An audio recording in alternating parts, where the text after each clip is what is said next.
You ever wake up, pour your morning coffee, and for a moment just sit there, looking out the window, wondering, how much time do I really have left? I mean, not in a morbid way, more like, I'm 60 now. Am I in the last chapter, or is this just the start of a brand new story? It's a question more of us are asking, and not just quietly in our heads, but out loud, to our friends, our doctors, and sometimes even to strangers online. And let's be honest, there's a good reason for that. Turning 60 isn't what it used to be. Our parents and grandparents may have started slowing down by now, but today, you've got 60-year-olds climbing mountains, running marathons, starting businesses, falling in love again, or finally learning how to paint like they always wanted to. So how long will you live after 60? That's the big question. But maybe the better one is, how well will you live after 60? In this video, we're going to talk about both. We'll dig into what science tells us about longevity, but we'll also explore something even more important. What makes life worth living after 60? We'll look at habits, mindsets, daily choices, and surprising factors that influence not just how long you live, but how deeply you enjoy each moment. Now let's start at the beginning, or really at the moment you turn 60. What actually changes? Well, here's something interesting. The average life expectancy in many developed countries hovers around 78 to 82 years.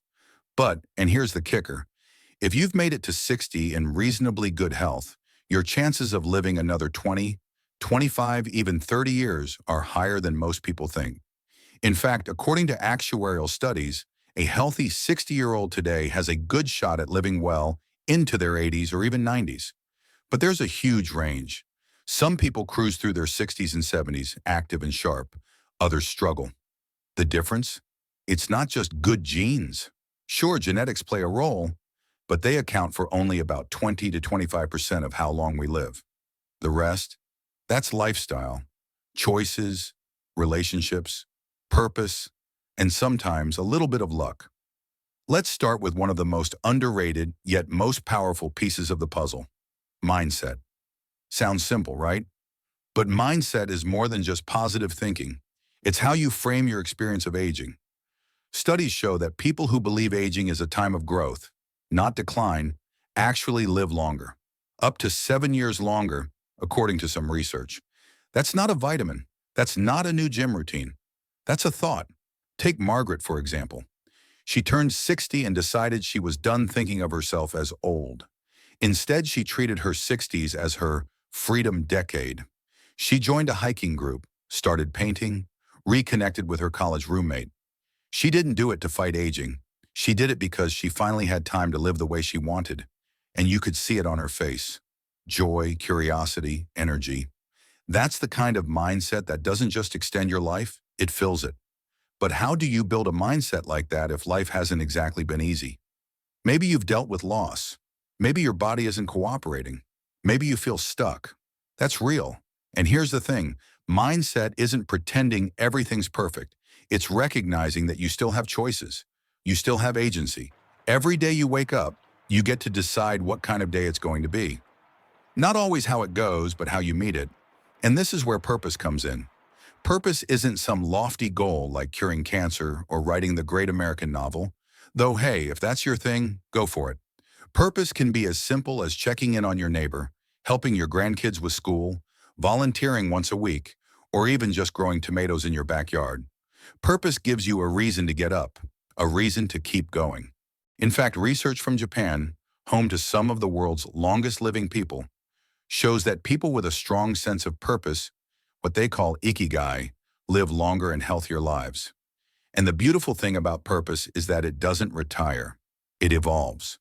Maybe what drove you at 40 isn't the same thing now. That's okay. What matters is that something still lights you up. And speaking of things that light you up, let's talk about connection. Social connection is a bigger predictor of longevity than almost anything else, including smoking, obesity, or high blood pressure. People with strong social bonds, friends, family, community, tend to live longer, happier lives. It's not just about having someone to call in an emergency. It's about laughing, sharing stories, feeling seen. Now, I know not everyone has a big family or a bustling social life, But connection doesn't have to mean a huge circle. One or two meaningful relationships can make all the difference. And if you're feeling isolated, it's never too late to reach out, to reconnect, or even to start fresh. Join a club, call an old friend, say hi to your neighbor, or hey, drop a comment down below. You might just meet someone right here. And while we're at it, if something we've said so far is making you nod along, or even just stop and think, I'd love to hear from you. Share your thoughts in the comments. What's helped you feel younger, more alive, more grounded after 60? What surprised you most about this chapter of life? Your story matters more than you think. Now, we've covered mindset, purpose, and connection, all things you feel. But there's another piece to the longevity puzzle that's very real, very physical, and often completely within your control. It's about the little things you do every day, the stuff that doesn't always feel exciting, but quietly adds years to your life and life to your years. So let's talk about the everyday stuff, the routines, habits, and small choices that build up over time, like interest in a savings account. The kind of things that, if done consistently, can actually make the difference between a life that's just long and a life that's long and vibrant. Let's start with movement. Notice I didn't say exercise because for a lot of people, that word brings up images of gyms, sore muscles, or memories of New Year's resolutions that lasted exactly 3 days. But here's the good news. It doesn't take hours in a fitness center or pounding the pavement to see real benefits. In fact, research shows that even light, consistent movement, like walking, stretching, or gardening, can significantly increase your lifespan. There was a study done with folks in their 60s and 70s who simply walked for 30 minutes a day. Not power walked, not sprinted, just walked. And what happened? Their risk of heart disease dropped. Their memory improved. They slept better. Their moods lifted. It's not about becoming an athlete. It's about keeping your body in motion. Because the moment we stop moving, that's when things start to stiffen, slow down, and get harder. Take Harold, a 68-year-old retired teacher I met in a community group. He hated the gym but loved feeding the ducks at the lake near his house. So every morning, rain or shine, he'd walk down there, bread bag in hand, and do his rounds. Didn't think much of it, until one day his doctor told him, "Whatever you're doing, keep doing it. Your blood pressure is better than guys half your age." It wasn't magic, it was movement. And the beautiful thing about movement is that it often leads to something else, better sleep. And yes, sleep is another huge factor in longevity that people tend to overlook. When you're younger, you can sort of get away with bad sleep habits, late nights, early mornings, burning the candle at both ends. But after 60, sleep becomes a cornerstone of good health. Quality sleep helps your brain process memories, your body repair itself, and your mood stay balanced. It even helps regulate weight and reduce inflammation, which we now know is linked to aging. So if you're tossing and turning or waking up more tired than when you went to bed, it might be time to tweak a few things. Avoid screens before bed. Keep the room cool and dark. Try a consistent bedtime. Even calming herbal teas or light reading can help set the tone. But let me be clear. Struggling with sleep doesn't make you weak or broken. It just means your body's trying to tell you something. Listen to it. Honor it. Rest is not a reward, it's a requirement. Now let's talk about fuel. What you eat after 60 matters more than ever. But that doesn't mean you have to go full-on kale smoothie and quinoa everything, unless you want to. Eating well isn't about restriction, it's about nourishment. It's about giving your body the tools it needs to keep showing up for you. Fruits, veggies, whole grains, lean proteins. These aren't just buzzwords. They're building blocks for a stronger immune system, better digestion, and a clearer mind. And don't forget hydration. So many people walk around tired, cranky, or foggy simply because they're dehydrated. Keep water within reach. Add a slice of lemon or cucumber if plain water bores you. Your body will thank you.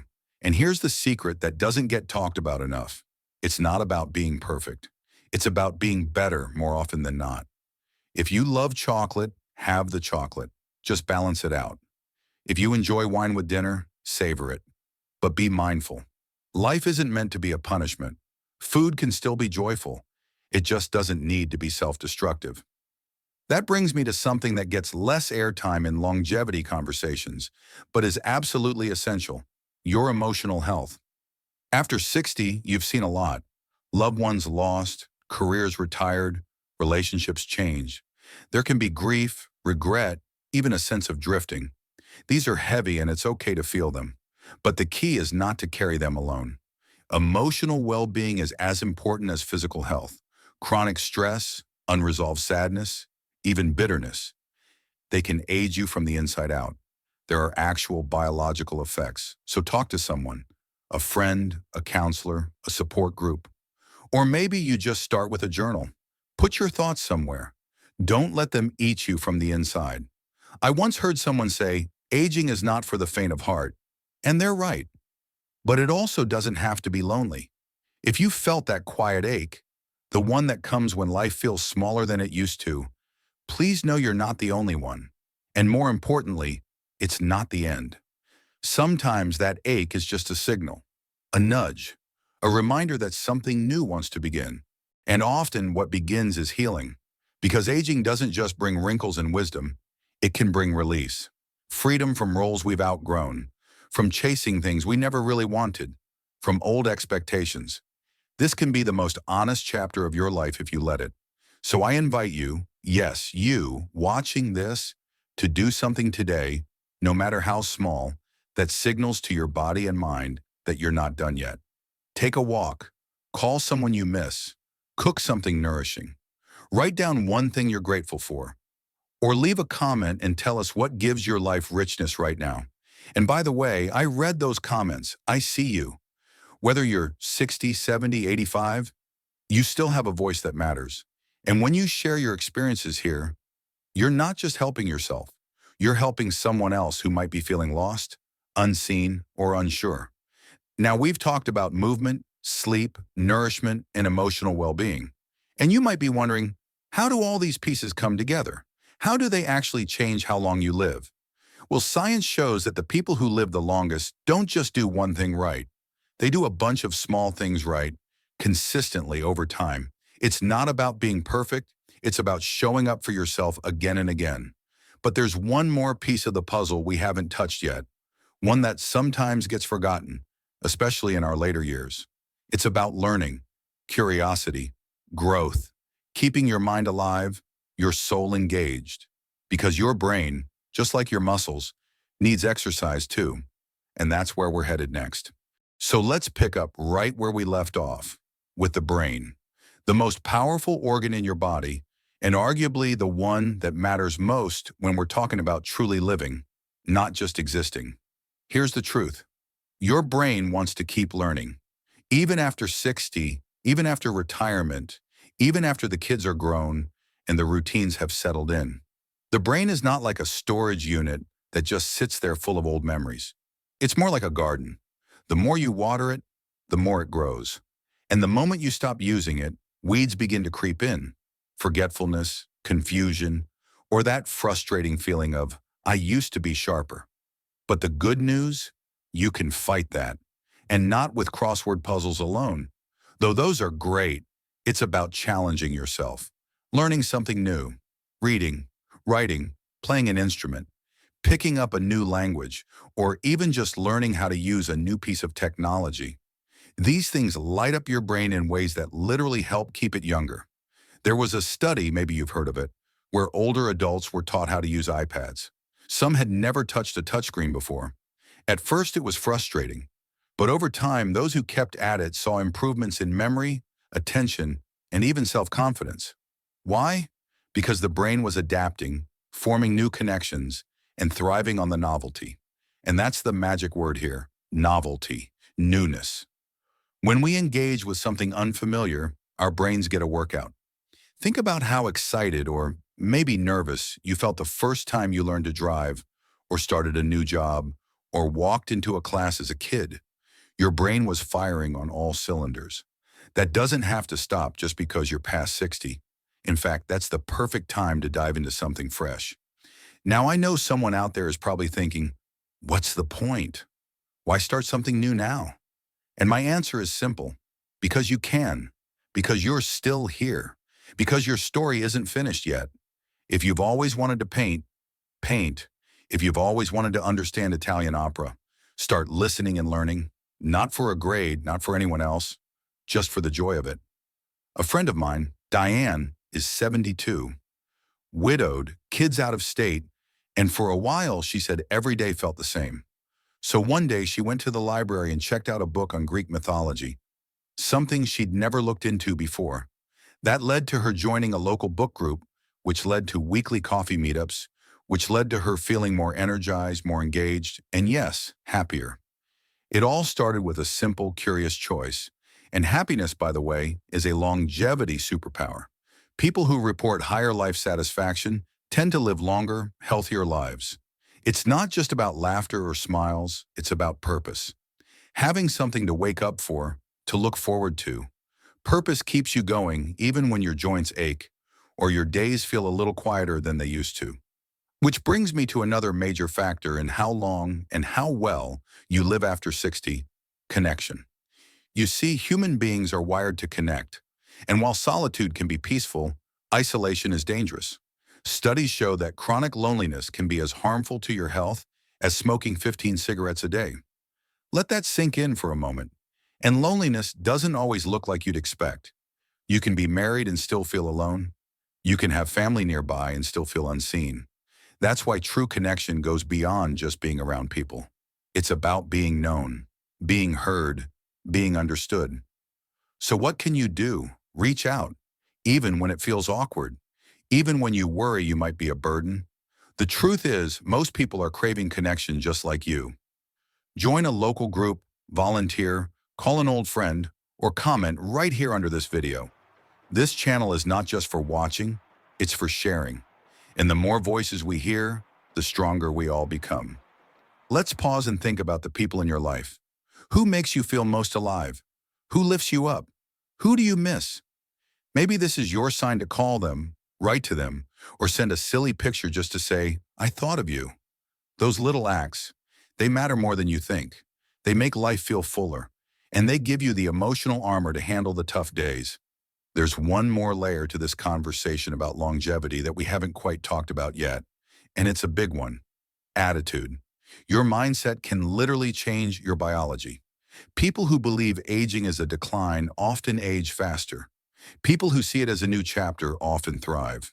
There's a researcher named Becca Levy who studied the impact of attitude on aging. She found that people with positive views about getting older lived an average of 7.5 years longer than those with negative views.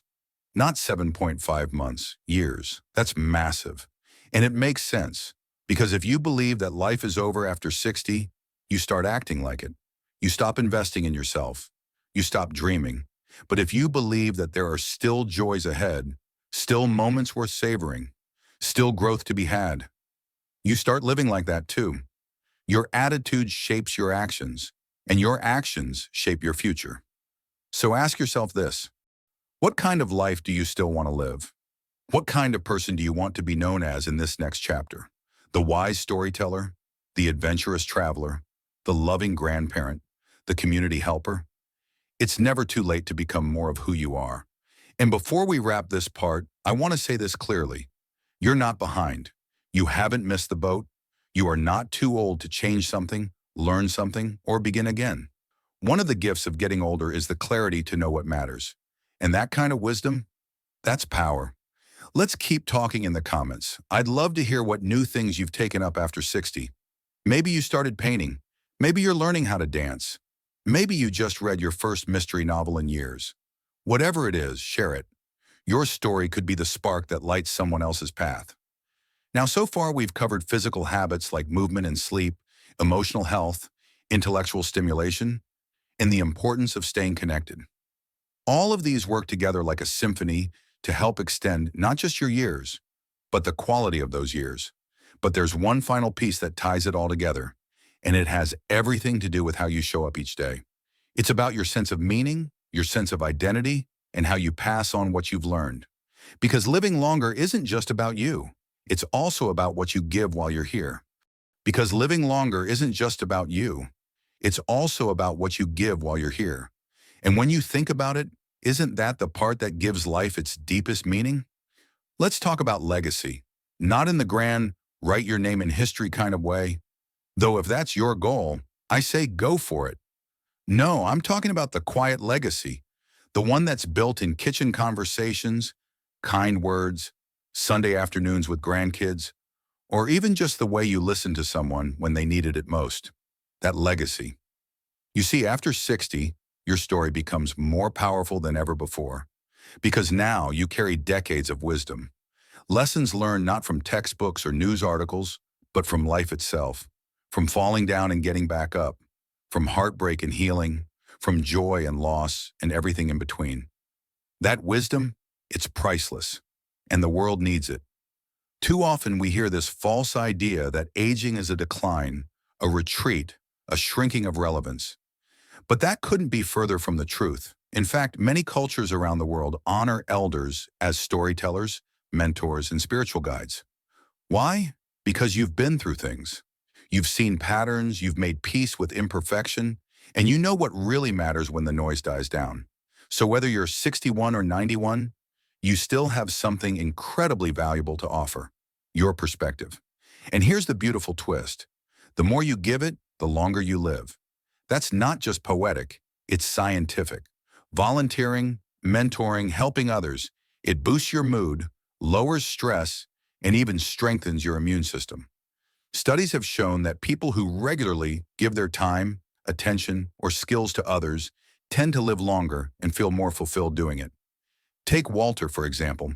He's 84 and volunteers twice a week at a local elementary school, helping kids with reading. He says, "They keep me young." And you know what? He's right. The laughter, the energy, the sense of purpose, it all adds up to a life that's still very much alive. Giving doesn't have to be formal.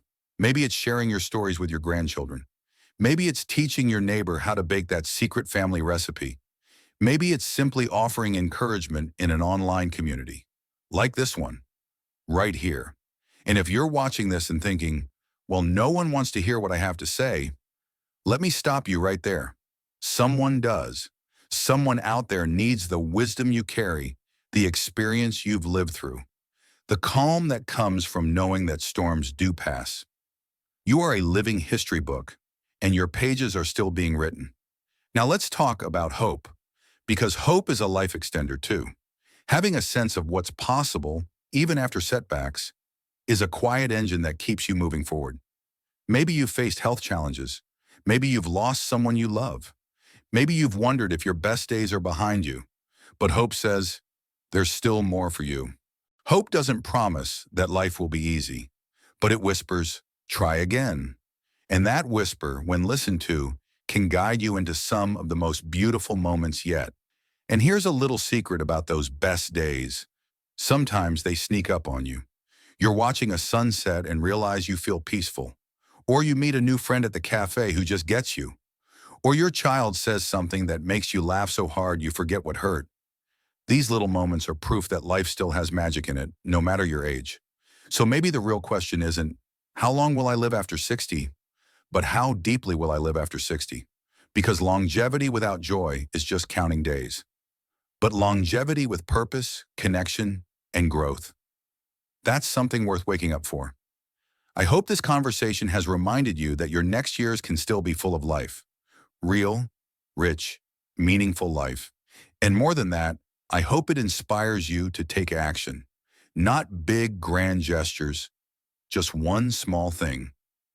Go for a walk, make that call, sign up for that class, start that journal, ask yourself, what would make me feel a little more alive today? And then go do it, because the answer to how long you'll live after 60 isn't written in stone. It's written in the choices you make each day. And it's never too late to make new choices. Now, before we go, I want to thank you for being here. Truly. Watching this video, taking the time to think about your health, your joy, your future, it matters. You matter. And I'd love for you to be part of something we're building here on this channel. A real community of thoughtful, wise, kind people who aren't afraid to talk about the things that often go unspoken. Whether it's aging, relationships, grief, happiness, or purpose, we want to hear from you. Your voice could be exactly what someone else needs to hear. So if something in this video resonated with you, let us know in the comments. Share your story. What do you think helps people live longer after 60? What habits or lessons have made a difference in your life? What would you tell your younger self if you had the chance? We read every comment, and you might just be featured in a future video. Because this channel isn't about broadcasting, it's about connecting. And if you found this video helpful, I'd be so grateful if you'd like it, subscribe, and share it with a friend or loved one who might need this message. The more we grow, the more voices we bring together, and the stronger our little community becomes. Remember, aging isn't the end of your story. It's just a new chapter, and you get to decide what's written on each page. So here's to the next adventure, to the morning sun that still rises, to the laughter still to be had, to the hands you'll hold and the wisdom you'll pass down, to you still growing, still giving, still here. Take care of yourself. You're not alone, and I'll see you in the next video.